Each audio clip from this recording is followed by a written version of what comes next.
Muy buenas tardes, una semana más a los Webinar MIAC.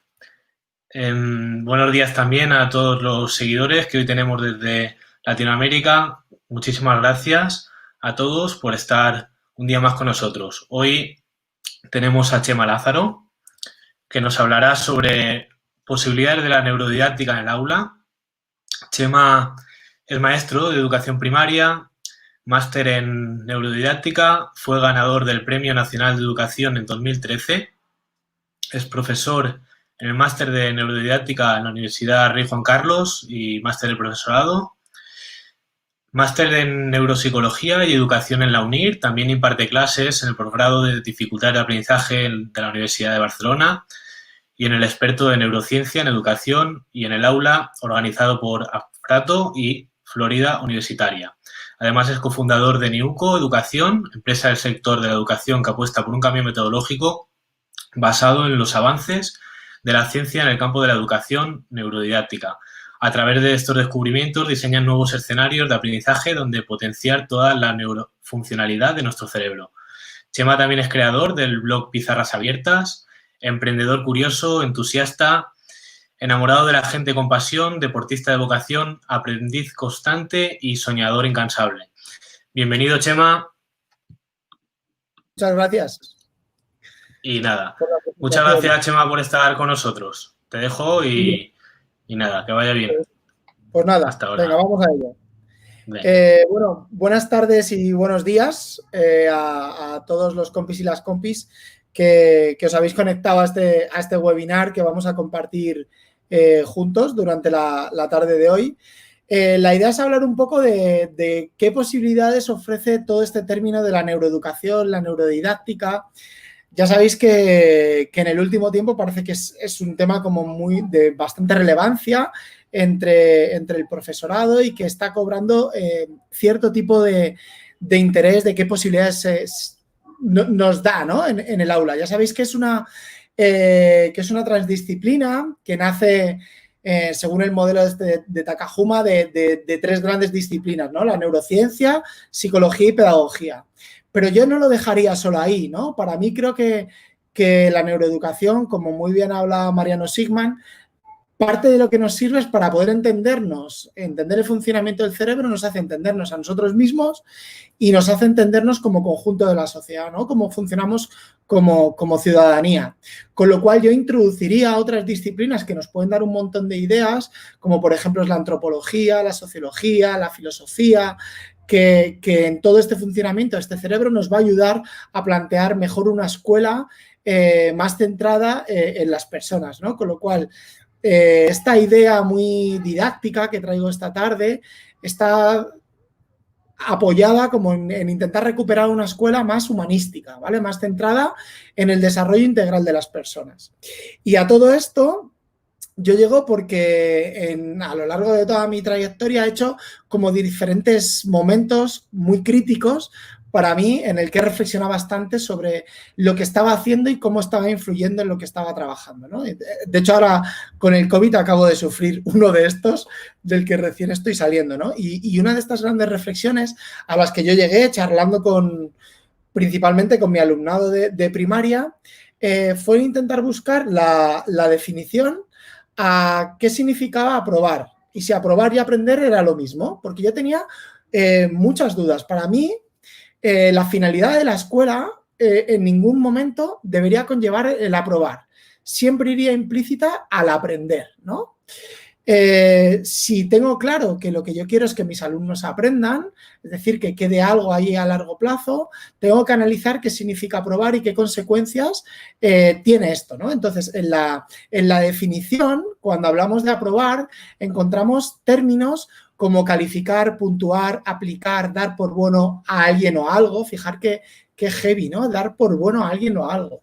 Admitir y aceptar una creencia, doctrina, discusión u opinión en declarar competente o idóneo, apto o hábil a alguien, ¿no? Entonces, a mí esto decía, joder, me parece un poco, entre otras cosas, como que está demasiado encapsulado, ¿no? Como que no termina de salir de estas cuatro paredes. Y además, en el latín, de nuevo, habla de esto, del dar por bueno, de la equivalente a la cercanía a la palabra aprobar. Y yo digo, bueno, yo lo que quiero es que mi alumnado aprenda, ¿no? Entonces, ¿qué me dice la definición de aprender? Pues habla de obtener conocimientos de algo a través de la experiencia, ¿vale? Y de los estudios adquiridos. ¿Qué quiere decir esto?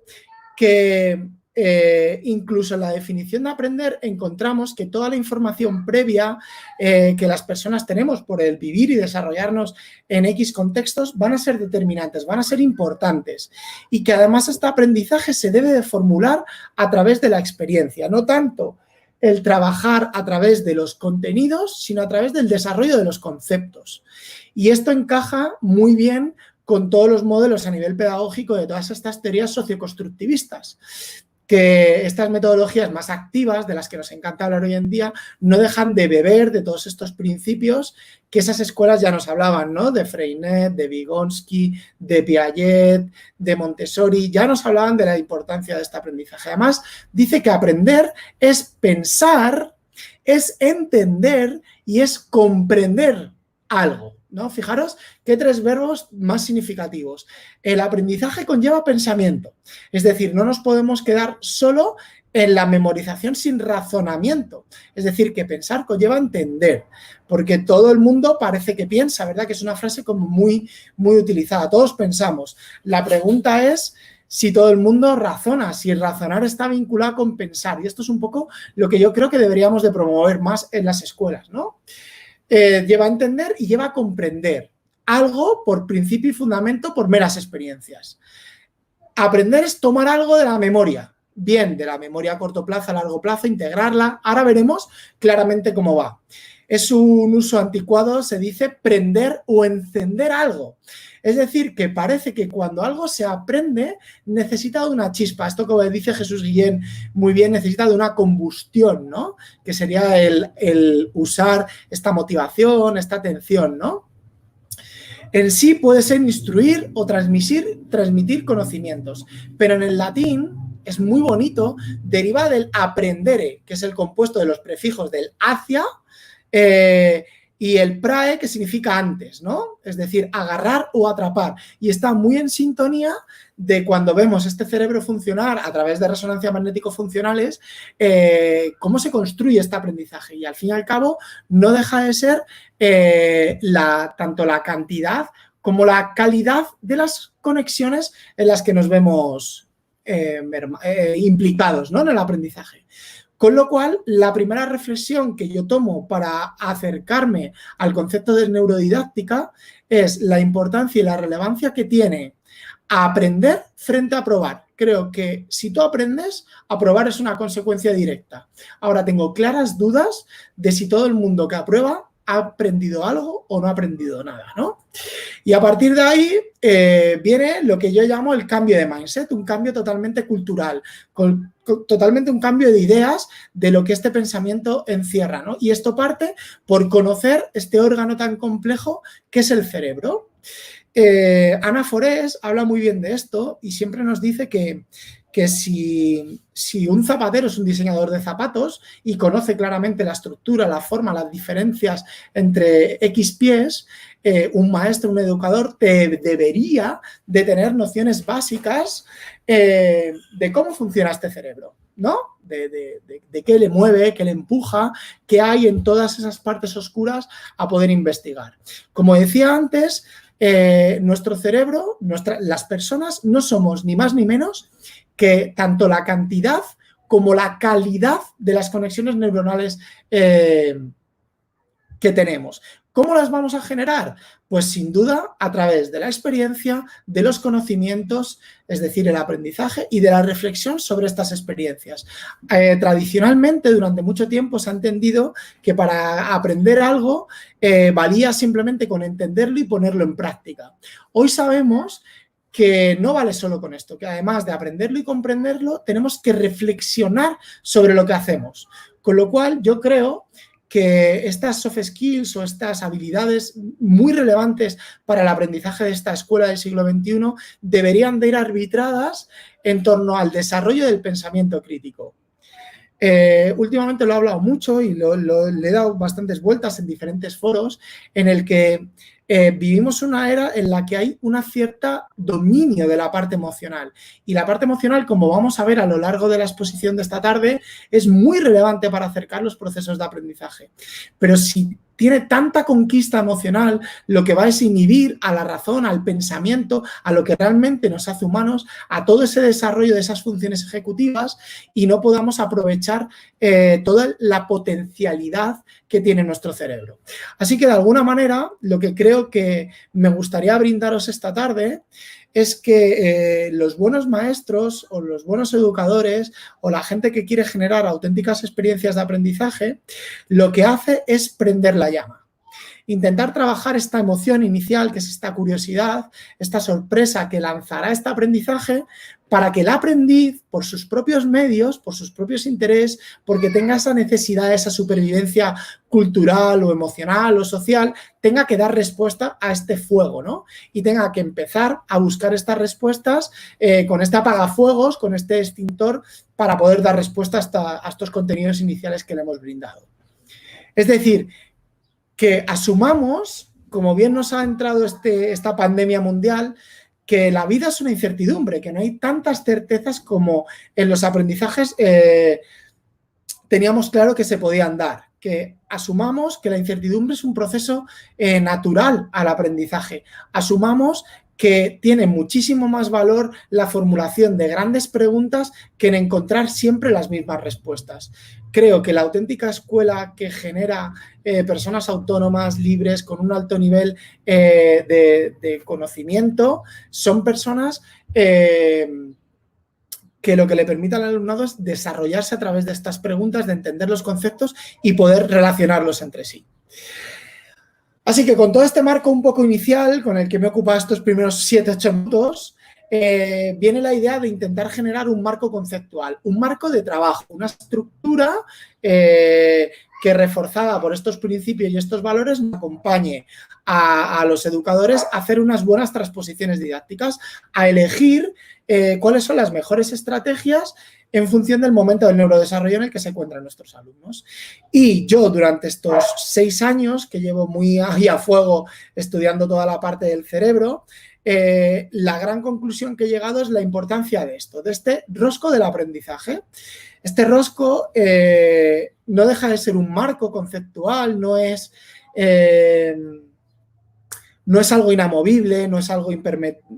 Se puede cambiar, se puede adaptar. Simplemente son una serie de ideas que hay reflejadas a nivel metodológico y de principios que básicamente se basan en el apoyo de las teorías de cómo el cerebro construye la memoria, cómo el cerebro en esas diferentes fases construye y consolida el aprendizaje. Para eso nosotros, junto con José Ramón Gamo, con todo el equipo de Newco, con Javier Espinosa, parte del equipo de Barcelona, con Ana, con Jesús, con Karma, hemos trabajado en el desarrollo, en esta idea de desarrollo de este marco que ahora me gustaría compartir con vosotros y con vosotras para explicaros en qué consiste cada una de estas ideas de cada uno de estos momentos para entender muy bien cómo deberíamos de intentar arbitrar, organizar una experiencia de aprendizaje para que sea lo más significativa posible, ¿vale? Pero para eso, lo primero que voy a hacer es intentar hacer un mapa mental, un resumen visual de cómo funciona esta memoria para que lo tengamos todo el mundo fijo, lo podamos entender y así poder entender mejor cada una de las fases del rosco del aprendizaje, ¿vale? Entonces, digamos que el aprendizaje se centra en nuestra memoria a largo plazo, que vendría a ser como un álbum de fotos donde nosotros guardamos todos nuestros recuerdos, bien a forma de imagen, bien a forma de texto, bien en forma de ideas, de emociones, de sensaciones en nuestro álbum de la vida, ¿no? Que sería toda nuestra cantidad de recuerdos. Entonces, voy a intentar explicar cómo llegan a formarse este álbum de los recuerdos, que no dejaría de ser otra cosa que los aprendizajes significativos, eso que guardan y se fijan claramente en nuestras memorias a largo plazo. No queremos aprendizajes que se introducen en nuestras memorias a corto plazo. Tenemos la capacidad de guardarlos durante un tiempo limitado, pero después se olvidan, después se marchan, ¿vale? Vamos a explicar cómo funciona esto. Lo primero que tenemos que tener claro es que lo primero que ocurre en cualquier proceso de aprendizaje es una activación de la memoria sensorial. Esta memoria tiene una capacidad muy a corto plazo, incluso de milésimas de segundo, pero es ese estímulo que va a entrar o bien del exterior o del interior y nos va a permitir focalizar, poner en el objetivo de aprendizaje, poner en el objetivo aquello que queremos aprender, ¿de acuerdo? Para poder aprender necesitamos meter dos grandes dispositivos, dos grandes recursos que van a ser tremendamente relevantes. Me explico. Si ese estímulo que ha aparecido en el exterior no capta nuestra atención, ¿sí? Se va a perder en el tiempo. Esta red se va a tener que activar, con lo cual tenemos que utilizar unas grandes dosis de motivación extrínsecas, ¿vale? En este principio. También podrían ser intrínsecas, ¿vale? Pero yo creo que en el acto de aprender como tal, del aprendizaje de aula, creo que aparecería más una función más extrínseca. A partir de ahí se activan nuestras memorias a corto plazo, ¿vale? Es importante saber que estas memorias a corto plazo duran muy poco, duran en torno a 48-72 horas. Fijaros todavía todo lo que queda del recorrido para llegar al libro. Cuando los aprendizajes solo se han quedado en las memorias a corto plazo, es decir, las hemos almacenado ahí y luego las hemos plasmado en una prueba escrita o similar, corremos el riesgo de que se pierdan por el camino. ¿Vale? ¿Por qué? Porque no ha habido una integración en nuestras memorias a largo plazo. Lo hemos entendido, lo hemos comprendido, pero se han quedado las memorias a corto plazo, ¿vale? Y a su vez va a ocurrir igual. Si no captamos, no secuestramos esta atención de alerta, esta información que ha entrado inicialmente en nuestro cerebro se va a perder. ¿De acuerdo? Solo aquellos estímulos que son relevantes, que sobresalen de lo cotidiano, van a ser aquellos que perduren nuestras memorias a largo plazo. ¿Vale? Entonces, a partir de aquí, lo que va a ocurrir es que gracias a esta atención ejecutiva, lo que los profes llamamos la concentración, ¿vale? Se va a poner a trabajar otra memoria a corto plazo, pero en este caso muy relevante, que es la memoria ejecutiva. La gran diferencia que tiene esta memoria con la memoria a corto plazo es que esta memoria opera con la información, ¿sí? Me explico. La memoria a corto plazo, la de la imagen inicial, es una memoria principalmente emocional, ¿sí? Se activa o no se activa. Si no llega a conectarse el lóbulo prefrontal, esta información no pasa de las regiones límbicas a las regiones cognitivas, a las regiones ejecutivas, ¿de acuerdo? Con lo cual no podremos trabajar con la información. Aquí es muy importante que los profes tengamos la habilidad, la destreza de poder estructurar el contenido que le vamos a brindar a nuestros alumnos. Una vez que esa información, ese estímulo pasa a las memorias a corto plazo, a la memoria ejecutiva, perdón, empieza todo la maravilla que será el acto del aprendizaje, ¿vale?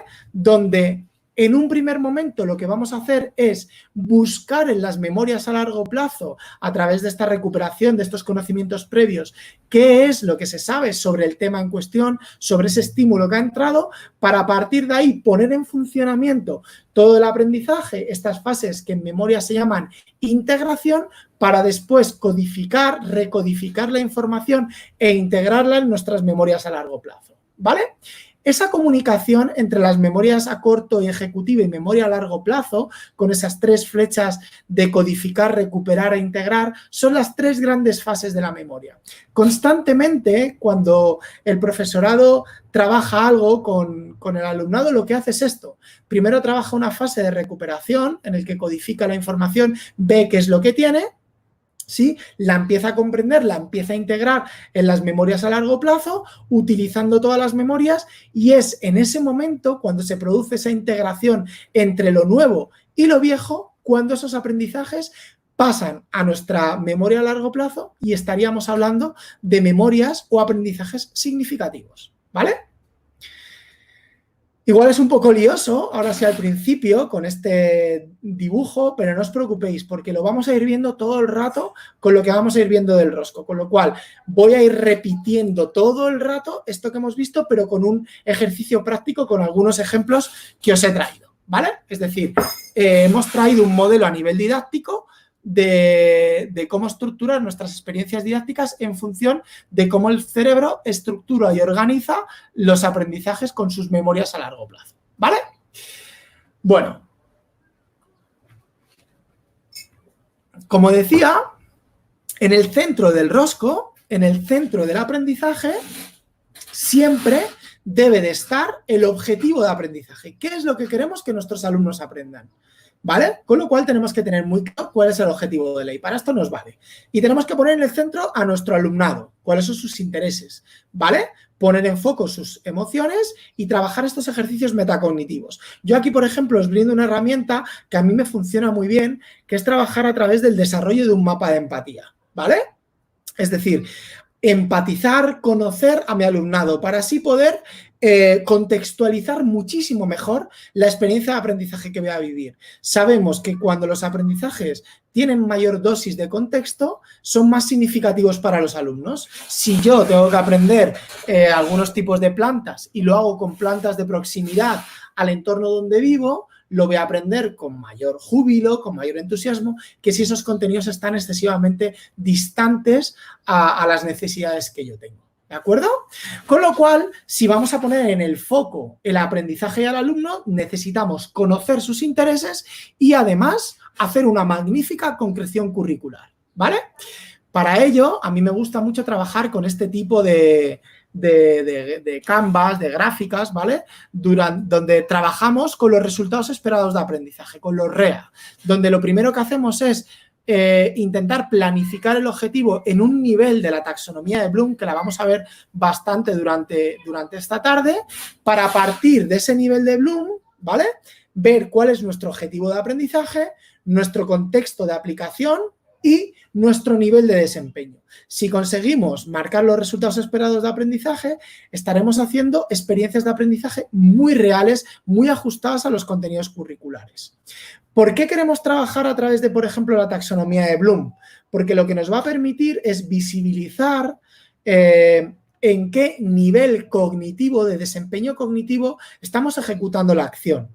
No es lo mismo trabajar en niveles de orden inferior que trabajar en niveles de orden superior, ¿de acuerdo? Y el aprendizaje debería de variar, debería de estar presente tanto en lo conceptual como en lo procedimental como en lo metacognitivo, es decir, en todos los niveles del aprendizaje que nos ofrece esta taxonomía de Bloom, ¿vale? En esta escuela del siglo XXI, esta escuela muy moderna, si algo tiene que cambiar claramente nuestra forma en la que vamos a evaluar. Para eso tenemos que tener claro qué queremos evaluar, quién va a evaluar, qué tipo y con qué herramientas.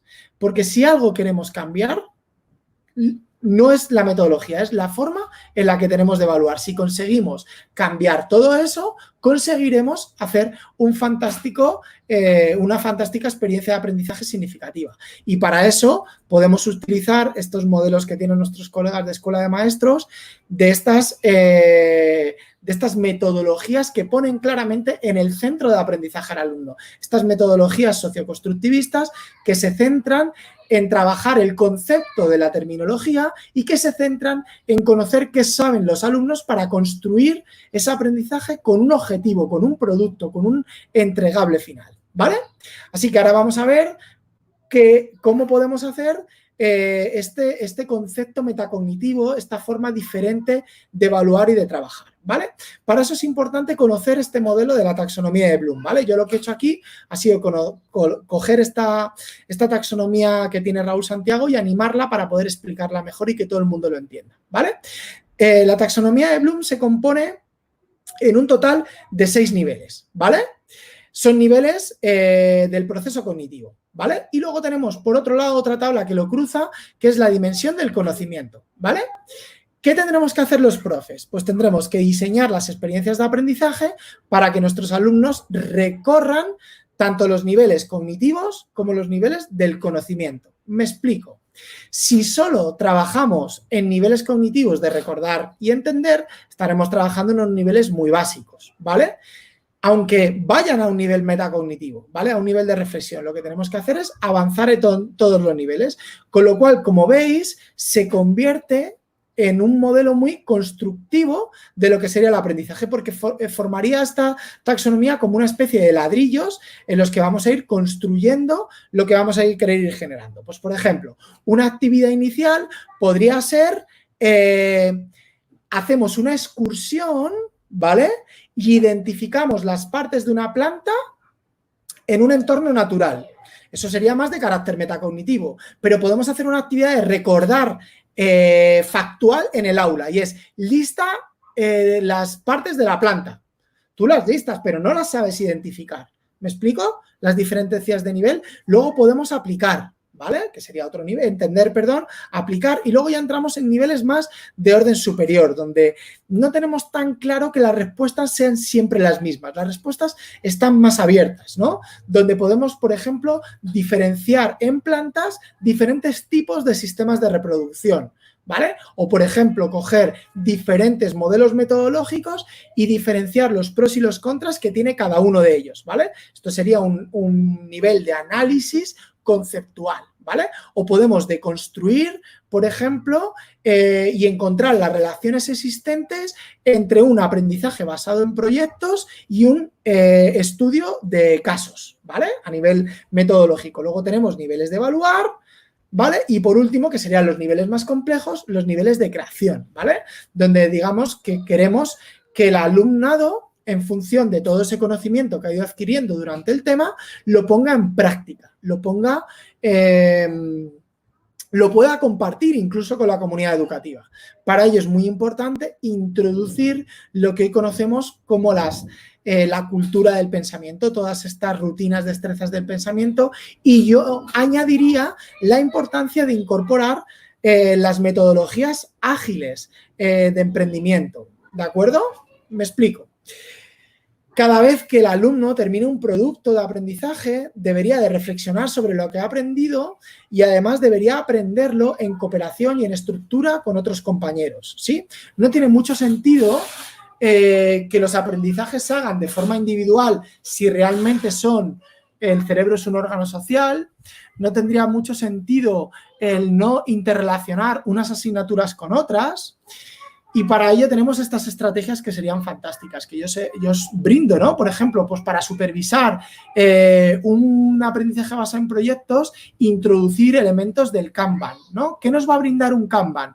Pues que el alumno pueda reflexionar, pueda ver de forma visual, metacognitiva, cómo evoluciona su aprendizaje, qué es lo que sabe, qué es lo que está ejecutando, qué ha terminado, qué cantidad de tarea le queda por hacer, quién la tiene que hacer y compartirla, ¿de acuerdo?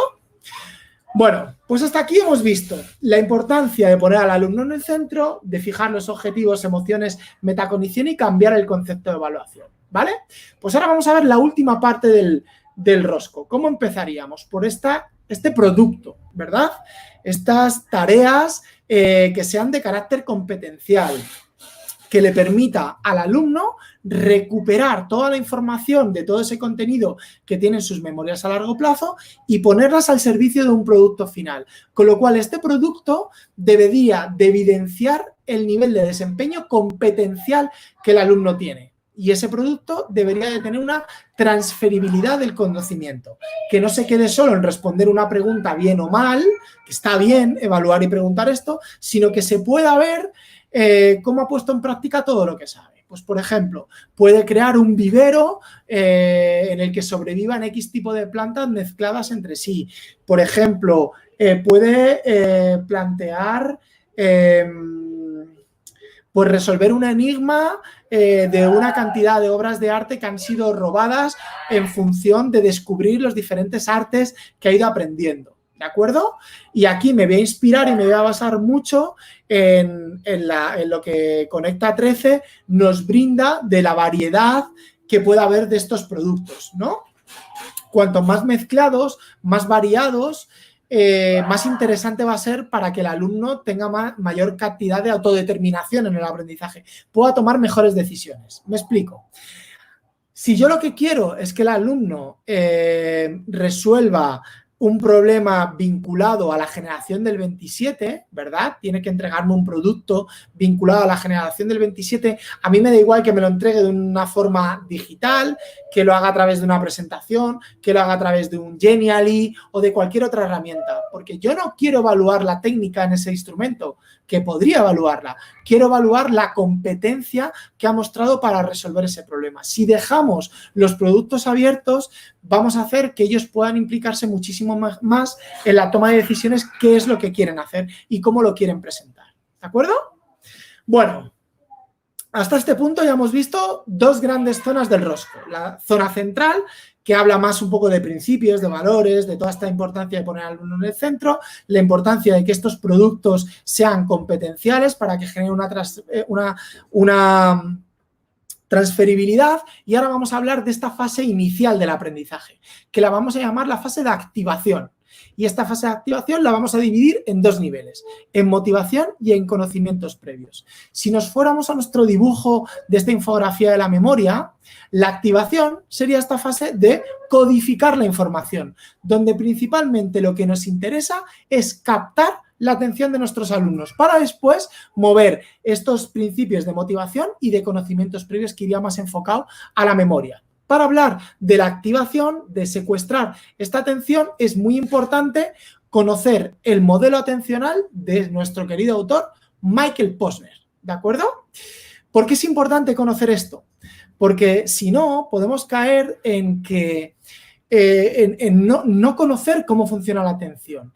El pensarnos que la atención solo se centra en o bien la concentración o bien el tener a nuestros chavales todo el rato como estriónicos frente al aprendizaje. Y lo que este autor revela es que hay un conjunto de redes atencionales que están íntimamente relacionadas unas con las otras, ¿sí?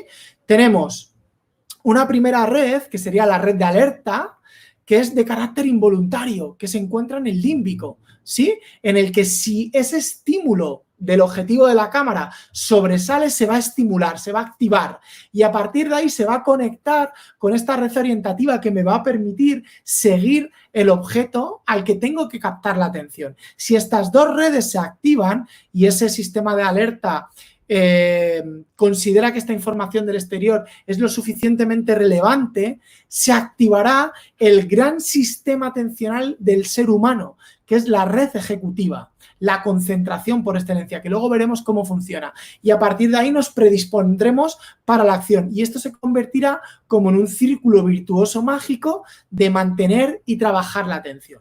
Con lo cual, en nuestras primeras fases del aprendizaje, cuando empieza una unidad didáctica, tenemos que ser conscientes de que tenemos un tiempo muy limitado para captar la atención de nuestro alumnado, para que nos compren si eso que le vamos a brindar es lo suficientemente relevante para el aprendizaje o no. Con lo cual hay que empezar con mucha chicha, con mucha caña. Y ya estáis viendo, en este tiempo de confinamiento, las barbaridades que hacen un montón de profesores compartiendo los recursos. Así que lo que queremos en esta fase inicial del aprendizaje, por un lado, es motivar a nuestros alumnos y, por otro lado, activar los conocimientos previos. Es decir, trabajar sobre su red de alerta, sobre su motivación extrínseca y algo intrínseca y activar estas memorias a largo plazo para ver qué saben sobre los temas. ¿Qué podemos hacer? A mí me ha encantado durante toda mi vida, desde que empecé a dar clase, generar estas expectativas de aprendizaje. De, wow, profe, yo te compro la idea, yo quiero ver qué es lo que ocurre, ¿vale? Y para ello, para esta fase de motivación, yo, por ejemplo, he utilizado durante mucho tiempo el uso de trailers, ¿vale? Creo que son muy motivacionales. Ahí tenéis un ejemplo.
Bueno, pues como veis, esto era el tráiler inicial de un tema en el que dentro de sociales íbamos a hablar sobre el medio ambiente, ¿verdad? Aquí aparecen en imágenes todo el contenido acordado que va a ir en el tema. Y además le plantea ya el reto.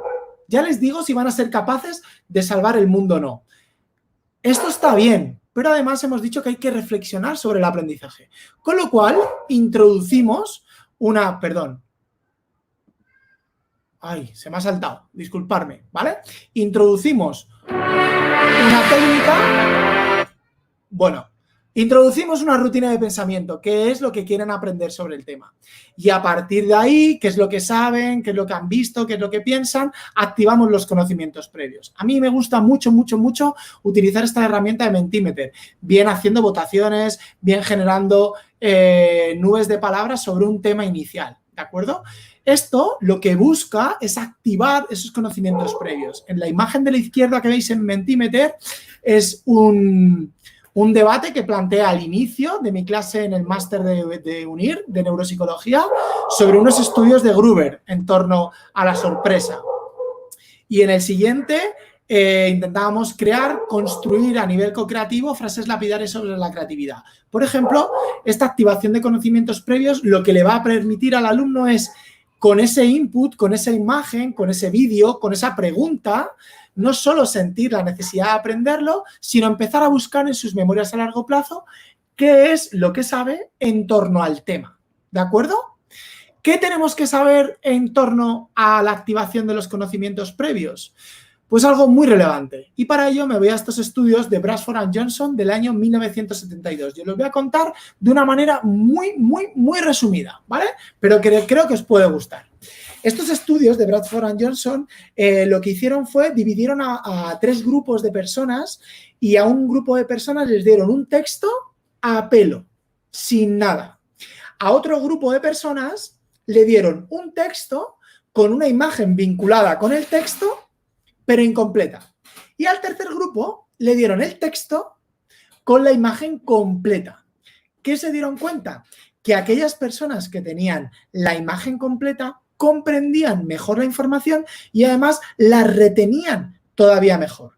¿Para qué nos vale esto si conocemos muy bien cómo funciona esta memoria? Porque siempre que hagamos los profesores activación de conocimientos previos, ver qué es lo que saben sobre un tema, deberíamos de enfocar, deberíamos de aplicar contexto, imágenes, usos de pósters, vídeos, es decir, una gran cantidad de contenido audiovisual alrededor, porque eso lo que le va a permitir al cerebro es generar muchísimo contexto, ¿de acuerdo? ¿Sí? Y además de todo esto, hablando de motivación en esta parte de activación, deberíamos de conocer muy bien cómo funciona la motivación, ¿de acuerdo? La motivación, durante mucho tiempo, en mi opinión, está muy mal entendida. Muy mal entendida tanto como que solo lo hemos trabajado a un nivel de locus de control externo, ¿no? Solo trabajábamos ese refuerzo-castigo por esta influencia de esta psicología cognitiva conductual que hemos tenido mucho tiempo en educación. Bueno, básicamente, este resumen de esta teoría de autodeterminación me voy a centrar en explicar solo la franja verde, ¿vale? Esos 4 niveles. Cuando nosotros formulamos aprendizajes en nuestros alumnos, deberíamos de jugar con esos 4 niveles. Por un lado, y voy a empezar por el nivel más bajo, entender que aparece muy poca motivación intrínseca cuando solo damos premios castigos. Luego hay una introyectada, que es el valor del clima social. Cuanto mejor funciona mi clase, más motivado está mi grupo. Luego tenemos la regulación identificada. ¿Qué quiere decir esto? El objetivo de aprendizaje tiene una finalidad, hay un para qué, ¿sí? Responde claramente al objetivo. Tiene objetivo. Y la regulación integrada es que además del objetivo encaja con mis valores, con mis sistemas de creencia, con lo cual los niveles de autodeterminación son muy elevados. Para simplificar, me centro en el modelo de autodeterminación de Deci y Ryan, 2 autores que me encantan, que nos dicen que cualquier experiencia de aprendizaje debería de tener un propósito, un objetivo. Deberá de fomentar la autonomía. ¿Qué quiere decir esto? Que se puedan tomar decisiones durante el proceso de aprendizaje. Que tenga maestría. Esto es que la evaluación forme parte del proceso, que haya una evaluación formativa, haya un feedback continuo y además que haya una interrelación, unas relaciones sociales. Además de esto, tenemos que entender que la motivación en el cerebro funciona a través de variables y tenemos variables de carácter extrínseco, o sea, contextuales, y variables de carácter intrínsecas, internas. Dentro de las de contexto afectan claramente mi profe, la tarea, los ejercicios, etcétera, etcétera. Y dentro de las personales, que a mí me van a ayudar mucho a estar motivado, tengo el desarrollo de mis habilidades y mis destrezas. Si yo no tengo conocimientos, no tengo habilidades para resolver el problema que mi profe me está planteando, mi nivel de motivación va a ser súper bajo. Sin embargo, si yo dispongo de todos esos recursos para poder dar respuesta, mi motivación va a estar muy alta, ¿de acuerdo? Así que es muy importante manejar y gestionar muy bien toda esta motivación, porque en el inicio de aprendizaje empezaremos con petardeo grande de motivación extrínseca, pero a medida que el aprendizaje avanza, iremos migrando cada vez más hacia esa motivación de logro, a esa motivación más de carácter intrínseco, ¿vale? Bueno, pues ya hemos visto el alumno en el centro, ese alumno de Diana, la importancia de los productos de carácter competencial. Hemos visto la importancia de esta activación, que el alumnado quiera aprender, ¿no? Para codificar la información necesitamos captar su atención, que quieran, que nos den todos sus recursos y además debemos de buscar qué es lo que saben en sus memorias a largo plazo. La segunda fase del rosco, todavía alojada en las memorias a corto plazo, tiene esta fase de integración, ¿vale? Digamos que este cerebro va a empezar a clasificar, a ordenar, a secuenciar la información para después integrarla en las memorias a largo plazo, ¿vale? Y por último veremos qué es esto del test de la comprensión, ¿vale? Que básicamente lo que queremos es ver a nivel diagnóstico que es si lo saben, lo están fijando bien o no, para pasar a la última fase y una de las más relevantes que en educación muchas veces se nos olvida tratar y trabajar. ¿De acuerdo? En esta fase de construcción, si nos fuéramos a la taxonomía de Bloom que estábamos viendo antes, estaríamos trabajando en unos niveles bajitos, ¿vale? En unos niveles de recordar, entender, aplicar, ¿vale? Es el objetivo que tiene construir. Queremos conceptualizar las ideas, queremos entenderla. Para eso es muy importante trabajar con elementos manipulativos, elementos visuales, elementos sociales, construirlo con otros, ¿de acuerdo? Y ya en la siguiente fase veremos cómo pasamos a los niveles superiores, ¿de acuerdo? Si en la fase de activación he hablado mucho de la atención de alerta, en esta fase de construcción y en la siguiente es muy importante trabajar sobre esta atención ejecutiva, sobre esta concentración. Sabemos que esta concentración es mucho más amplia y mucho más larga en el tiempo que la otra atención de alerta, porque esta es una atención más voluntaria, más ejecutiva, ¿de acuerdo? Es cierto que no hay un claro consenso a nivel mundial sobre cuáles son los tiempos atencionales de las personas, porque dependen de geografía, de edad, de incluso época del año, etcétera. Pero sí sabemos que aproximadamente los tiempos atencionales oscilan en torno a los 20 minutos. Con lo cual, nuestros sprints máximos de trabajo deberían de cuidar estos tiempos atencionales entre los 20 minutos. Más o menos, ¿de acuerdo? Para que haya una buena concentración y cuidemos esta carga cognitiva en el cerebro, el profesorado debe de tener la capacidad de estructurar el conocimiento, ¿de acuerdo? ¿Qué es estructurar el conocimiento? Darlo parcelado, o bien de lo más grande a lo más pequeño, o de lo pequeño a lo grande, que tenga una cierta estructuración y que el alumno pueda manejarlo. Que ese contenido, como veíamos en el punto anterior, pueda el alumno activar, ver lo que sabe sobre el tema, ¿de acuerdo? Para que lo pueda integrar. Esa construcción debe de permitir reciprocidad, trabajo entre diferentes compañeros, ¿de acuerdo? Y debe de tener en cuenta que va a aparecer el término famoso de la fatiga cognitiva y que cuando esa fatiga cognitiva aparezca necesitamos generar ciertos parones atencionales para oxigenar este cerebro y que rinda al máximo, ¿vale? Para poder generar estos parones, a mí me gusta muchísimo hablar de este efecto de primacía-recencia, ¿vale? Es decir, que si tenemos una sesión más o menos de 50, 60 minutos, digamos que esa curva será el tiempo, o sea, serán los niveles de atención y de recuerdo que tengan nuestros alumnos. Los primeros 5 minutos de clase los vamos a dedicar a ese calentamiento, esa adaptación, ese que sabemos, que hemos visto, cómo estáis. Esos 20 minutos de nivel máximo atencional, vamos a trabajar el objetivo en cuestión. ¿Qué es lo que queremos que se aprenda en esta sesión? Cuando la atención va cayendo, empezaremos a trabajar lo procedimental, ¿sí? Si es en grupos, si es una construcción social, mejor que mejor. Y cuando la clase está a punto de terminar, hay un cierto repunte atencional, con lo cual deberíamos de cerrar la clase con un modelo metacognitivo, que es lo que hemos visto, para qué nos sirve, etcétera, etcétera. ¿De acuerdo?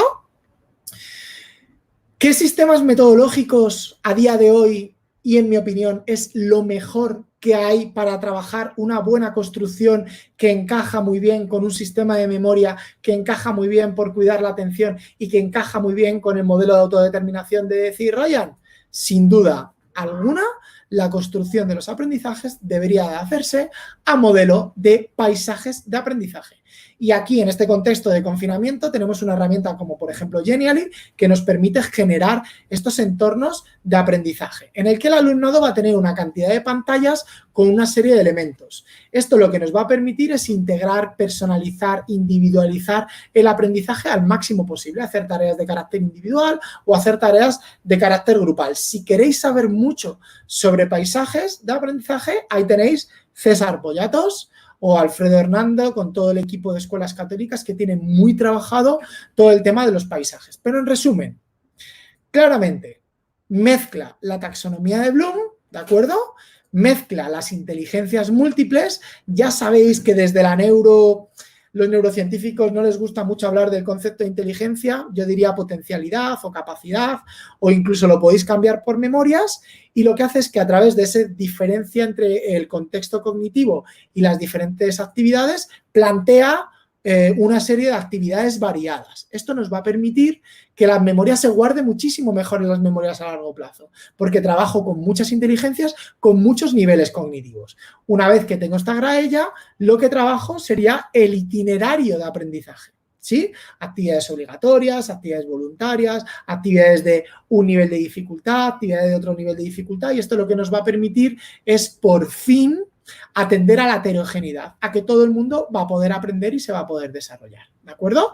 Y esto que habéis visto, pues queda perfectamente en el paisaje con ese vídeo inicial que nos permite generar el contexto, con esas actividades, con esos retos, con esas misiones, ¿vale? Sería una fantástica modelo metodológico para hacer una muy buena construcción del aprendizaje, ¿vale?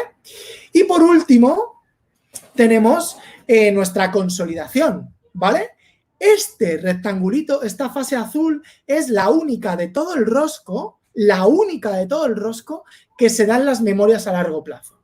Habitualmente, en las escuelas más tradicionales, aunque no está muy bien decir el término, lo que hacían es que ese testeo de la comprensión se convertía en un examen final, ¿vale? Calificativo. Con lo cual no habíamos consolidado las memorias a largo plazo. Hemos hecho construcciones fantásticas, maravillosas, los alumnos lo comprenden, pero si no lo integramos en las memorias a largo plazo, la información, ¡pam!, se pierde.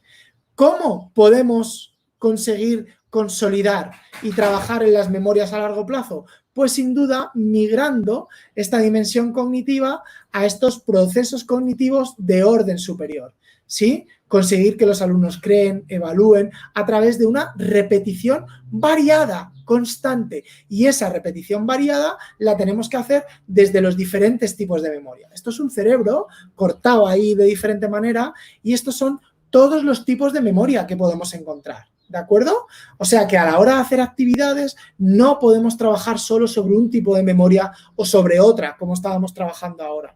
La mayor parte de las experiencias de aprendizaje única y exclusivamente trabajan sobre las memorias de orden cortical, ¿sí? Las que están por encima de la corteza.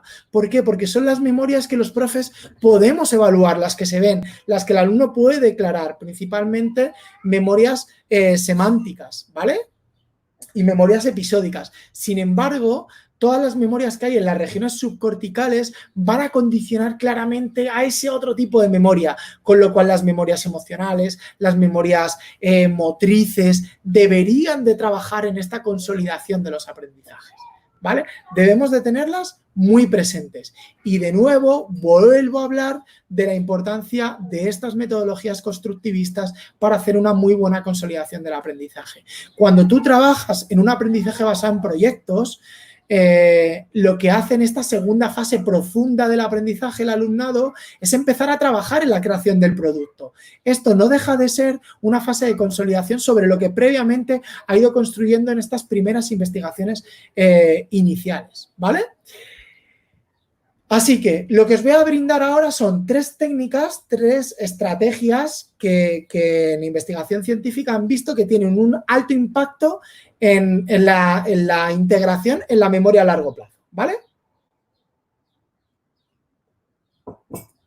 Una de ellas la vamos a llamar la memorización tipo trivial, ¿vale? Acordaros que estamos en una fase de consolidación del aprendizaje. Son y 51, voy un poco tarde, ¿eh? Estamos en la consolidación del aprendizaje. ¿Cómo pensáis que interesa más que el alumno saque esos conceptos de la fase anterior de construcción en esta fase? Con estas preguntas trivial en la que no hay ABC o darle el contexto del ABC o D. Sin duda como estas. ¿Por qué? Porque igual que en las fases de activación y de construcción necesitamos grandes dosis de contexto, ¿vale? Para poder comprender la información, cuando tenemos que sacar de nuestras memorias a largo plazo, hay que eliminar de raíz el contexto.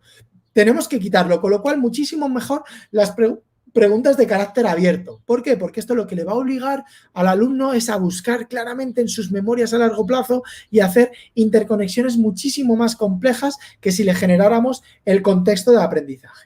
¿De acuerdo? Así que tenemos aquí una píldora, unas buenas preguntas de carácter abierto para que se puedan contestar. Y esto encaja mucho con las preguntas muy vinculadas al concepto o al procedimiento. ¿De acuerdo? Luego tenemos otro modelo que es el recuerdo espaciado, ¿vale? ¿Qué nos dice este estudio, esta gráfica? Que hay una clara relación entre la curva del aprendizaje y la curva del olvido. ¿Qué quiere decir esto? Que a medida que yo voy aprendiendo, si no voy haciendo prácticas espaciadas en el tiempo, lo que va a ocurrir es que el olvido va a ir apareciendo, ¿sí? Esto todos los profes lo sabemos, ¿verdad? Recordamos mucho mejor las cosas que ponemos en práctica. Si yo solo aprendo a través de una cajita, ¿verdad? Que es mi asignatura, y además solo aprendo de una manera lineal, este recuerdo espaciado va a ser complejo. ¿Cómo pretendemos hacer esto? Yo trabajo un concepto y al inicio del tema hago un recuerdo nada más verlo. Avanza el tema y vuelvo a hacer un recuerdo en el que incorporo lo nuevo más lo visto en la parte anterior. Por eso, cada vez que empezamos una unidad didáctica nueva, es muy importante traer al presente lo que vimos en las sesiones anteriores para hacer esa práctica, ¿sí? Aquí nos interesaría mucho variar los tipos de ejercicios mezclándolos tanto los conceptos nuevos como los conceptos anteriores. Y esto se ve muy bien si nos vamos al modelo del recuerdo intercalado o el recuerdo tradicional, ¿verdad? El tradicional nos hablaría un bloque 1, 2, 3, otro bloque 1, 2, 3, un bloque 1, 2, 3. ¿Qué ocurre? Que como el bloque 1 no lo vuelves a ver hasta otro año, se olvida, con lo cual tenemos que intercalarlo. Fusionamos un bloque de contenidos con el otro y lo que vamos es variando el nivel competencial y el nivel conceptual, ¿sí? Esto da para una charla en sí misma, solo con estas técnicas de memorización, ¿vale? En resumen, del rosco. Para que haya una transferibilidad y se extiendan esas flechitas, debemos de poner en el centro al alumno, trabajar el objetivo, tener presentes las emociones, la reflexión y cambiar el modelo de evaluación. Que los productos sean de carácter competencial y que esa activación busque que el alumno quiera captar su atención y activar sus conocimientos previos. Que esa construcción le permita al alumno relacionar y comprender los conceptos y hacer un testeo de la información. Y que sobre todo que las fases de consolidación nos permitan consolidar a través de la repetición variada de todas las memorias los aprendizajes. ¿de acuerdo? Si más o menos cumplimos estos principios, que son los mismos que hablábamos en la fase de la secuencia de la fotografía con las películas, digamos que conseguiremos estos aprendizajes significativos, ¿de acuerdo? Pero para mí, y este es el regalo mío de esta tarde con el que me encanta compartirlo, si algo me vale el tener el conocimiento del cerebro es para entender que este aprendizaje se da cuando tú crees en la revolución del todavía. Cuando tú entiendes que todavía nuestros alumnos pueden aprender, que la inteligencia es un concepto flexible, movible a lo largo del tiempo, que todas las personas tienen la capacidad de poder dar lo mejor de sí. Y para eso voy a hablar de este poder de todavía con 3 historias que va a ser con las que termino y lo dejamos aquí y le lanzamos las preguntas. Y esta historia comienza con una historia del elefante. Esta es una historia, un cuento de Jorge Bucay, pero creo que es muy importante a la hora de hablar de plasticidad del cerebro que todo el mundo la tenga presente. Había un niño que se enamoraba de los elefantes, concretamente de un circo de un elefante. Este niño iba todos los años de su pueblo a ver cómo funcionaba el circo.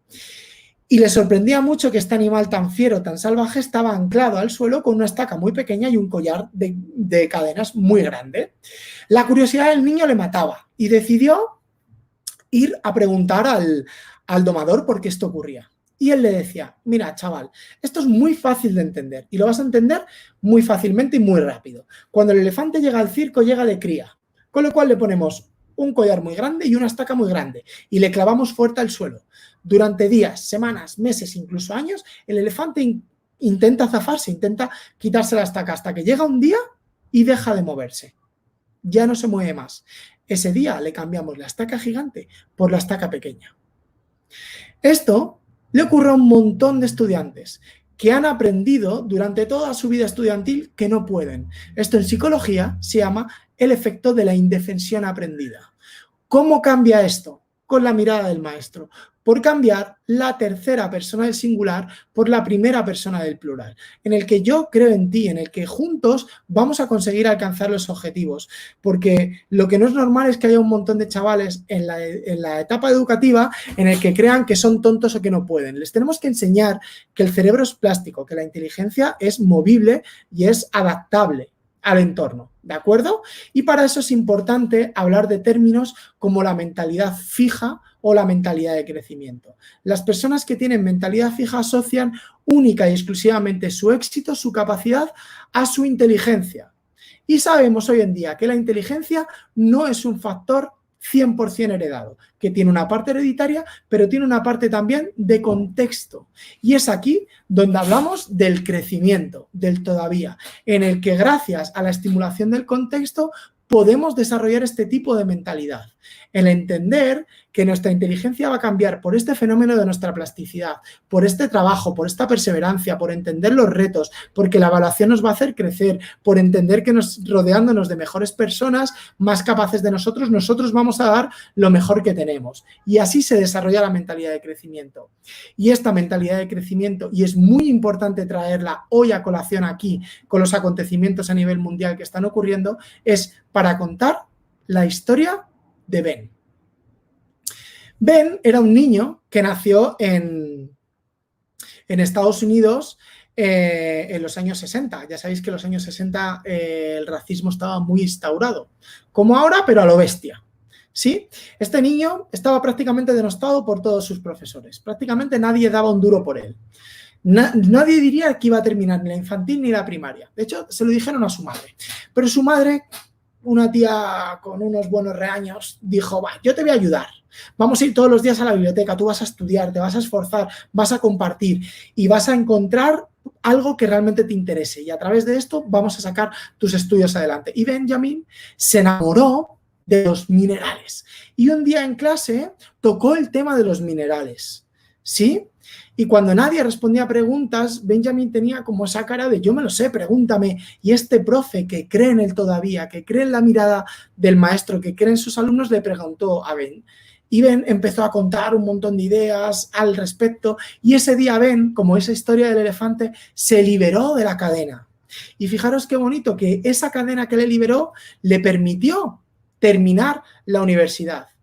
Perdón, terminar el instituto con la ayuda de su madre. un afroamericano. Y lo brillante de esto no es sino que le dijo a su madre, mamá, yo creo que puedo todavía dar más de sí, que tengo algo que puedo ayudar a los demás. Y decidió estudiar la carrera de medicina. Y esta ya no es la historia de Ben, esta es la historia del señor Benjamin Carson, el primer neurocientífico a nivel mundial que operó a dos gemelos siameses juntos por el cerebro, que consiguió vaciar un hemisferio de una niña que tenía unas crisis epilépticas brutales. Esta es la historia de Benjamin Carson, que es asesor de la Casa Blanca. Y es gracias a que hubo un maestro en la vida de una persona que creyó en la capacidad de esta persona, que creyó que Benjamin podía ser la mejor versión de sí mismo. Y este es el gran objetivo de la educación que tenemos hoy en día, entender que si este cerebro es plástico, que si esta inteligencia depende del contexto, la obligación de cada maestro es intentar sacar de su alumnado la mejor versión de sí mismo. Y yo os dejo con esta pregunta. ¿Tú cómo crees que va a ser tu historia? Así que nada, muchísimas gracias y un placer haber compartido esta hora 1 que me he pasado de tiempo con todos vosotros y vosotras. Muchísimas gracias por haberme regalado vuestra atención. Bueno, Chema, muchísimas gracias a ti. Ha sido una hora intensa, mucha información hemos recibido, pero creo que bueno, nos has dado los ingredientes más importantes y necesarios que realmente los docentes necesitamos, ¿no? El que el alumno sea el foco del aprendizaje, de que sea convertirlo en el verdadero protagonista para conseguir ese aprendizaje real, esa experiencia de aprendizaje real. Bueno, pues tenemos muy poquito tiempo, pero sí que hemos seleccionado algunas preguntitas, ¿vale? Que nos han ido poniendo en el chat. Las voy pasando y, bueno, pues tenemos ahí 5 o 7 minutitos para contestar. Mira, tenemos a Elena, que nos dice que como estudiante de magisterio, dice que tiene una duda, que al encajar esto con el currículum, ¿hay tiempo o deberíamos seleccionar entre mucho superficial o menos, pero con más profundidad? Pues mira, yo aquí lo tengo muy claro la respuesta, Elena. Yo creo que la buena educación, lo que hace que se aprenda, que se fije, requiere de tiempo y requiere de profundidad. Así que yo creo que la escuela debería centrarse más en productos más profundos, más elaborados, que en mayor cantidad de productos. Esto conlleva que el profesorado tenga la habilidad de priorizar los contenidos que se tienen que aprender y para ello es importante conocer el currículum, conocer que se dan diferentes cursos en diferentes momentos para ver cuál es la integración en toda una etapa en la que se va a dar este aprendizaje. Así que yo iría por esa parte. En menos es más, siempre, como casi todo en la vida. Bueno, luego, bueno, Chema, has comentado, tenía yo también alguna aquí, has comentado el tema de la personalización del aprendizaje a través de los mapas, a través de paisajes de aprendizaje. ¿Crees que, bueno, esto yo creo que es un cambio bastante brusco? ¿Crees que está realmente el profesorado preparado? ¿Nos están preparando para personalizar tanto el aprendizaje con el sistema que tenemos?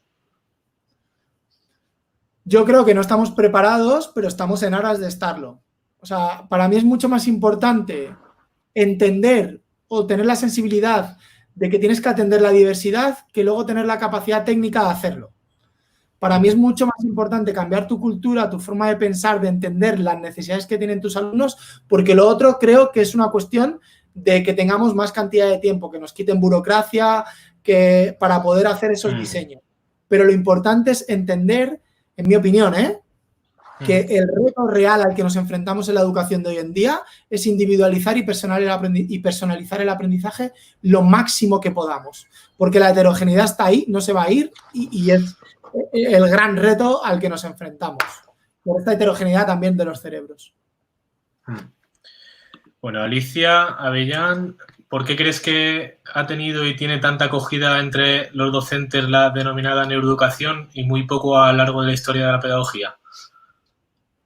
Bueno, pues primero, Alicia, porque yo creo que hay un concepto que es la neurofilia, ¿no? Esto lo habla muy guay Ana Carballo, en el que cuando te dicen que algo lo dice el cerebro, lo dice la ciencia y te ponen una imagen, te lo crees más. Pues creo que esto tiene una acogida. Entonces, esto es importante. Creo que estamos en la era de la evidencia. Estamos intentando pasar cada vez más de las hipótesis, las opiniones, a intentar evidenciar y medir todo. Está claro que en educación es una ciencia cognitiva, con lo cual es muy difícil medir todas las variables, pero sí nos aproxima cada vez más a experiencias más objetivas de aprendizaje, con lo cual creo que esto nos ayuda mucho a los profes. También nos da un contexto de justificar estas prácticas que en un primer momento parecía que no tenían un gran peso. Pero si tú te vas a esta historia de la pedagogía que tú mencionas, de estos pedagogos socioconstructivistas, la mayor parte hablan o tenían estas teorías de cosas de las que estábamos hablando hoy en día, sin ir más lejos. O sea, la teoría socioconstructivista de Vygotsky, los proyectos de Kilpatrick o de Dewey, es decir, que ya se hablaba de esto. La historia está que el contexto no invitaba. Entonces yo creo que, por un lado, hay esa neurofilia, por otro lado creo que respalda estas grandes teorías socioconstructivistas y luego creo que por último porque nos permite elegir mejor qué es lo que mejor viene en cada momento y esto es un cambio muy sustancial que hasta ahora no había ocurrido y nos permite tomar decisiones muy acertadas. Y yo siempre pongo el mismo ejemplo. Por ejemplo, en el tema de la lectoescritura, y lo cuenta Francisco Mora, que te mueres, sabemos que las áreas vinculadas a la lectoescritura no maduran hasta los 6-7 años. Entonces, ¿por qué hay que enseñar a leer antes? Para esto nos vale la neuro, para entender esta respuesta. Y luego, además, creo que el intentar ajustarnos a modelos de evaluación un poco más científicos nos hace entender como educadores que aunque las cosas las hagamos bien, siempre las vamos a poder hacer mejor. Y esto es un cambio cultural muy interesante a trabajar. Bueno, pues vamos con un par de preguntas más. Y bueno, a ver, Cecilia, ¿es posible estructurar de esta forma el proceso de enseñanza-aprendizaje de esta manera en un centro sin recursos tecnológicos? Imagino que irán por el tema de paisajes de aprendizaje. Sí, claro. Un portfolio que tú lo imprimes y lo vas haciendo. O sea, un paisaje no deja de ser un libro de Elige tu propia aventura. De los que yo soy de los 80, cuando yo era pequeño. Claro que se puede hacer. Yo lo que he intentado es estos recursos que yo he puesto, los he puesto digitales un poco por el contexto en el que estamos y otro poco por el que creo en el que vamos a estar. Entonces, creo que la parte tecnológica no se nos puede ir la olla. Y luego, aparte, estamos en un mundo totalmente digital que hay que tener en cuenta, no se nos puede olvidar, desde luego. Pero creo que no es necesario, si me apuras. De hecho, tienes un montón de escuelas rurales, por ejemplo, que trabajan con aulas flexibles que encajan muy bien en estos modelos y no tienen por qué tener tecnología. Bueno, pues Lidia nos pregunta que para cuándo podremos tener estos contenidos acerca del funcionamiento del cerebro en la formación inicial del profesorado. Pues no lo sé. Me imagino que cuando el que haga los currículums quiera meterlos. O sea, pero yo sin lanzarme piedras, a mi tejado. Si me apuras, Lidia, yo creo que es mucho más importante tener claro conceptos de pedagogía que de neuro. Porque hay ciertos conceptos de pedagogía que no hace falta saber de neuro. Es decir, que esto que la neuro nos dice hoy en día, que la actividad de los conocimientos previos es importante, la pedagogía ya lo hablaba y ya lo ha dicho durante un montón de tiempo. Es decir, que yo creo que debemos darle más relevancia al pedagogo o a la pedagoga que al neurocientífico como tal. Ahora, creo que me parece muy interesante el tender puentes entre los diferentes mundos. Por eso yo al inicio hablaba de la importancia de tender puentes con la filosofía, con la antropología, con la sociología.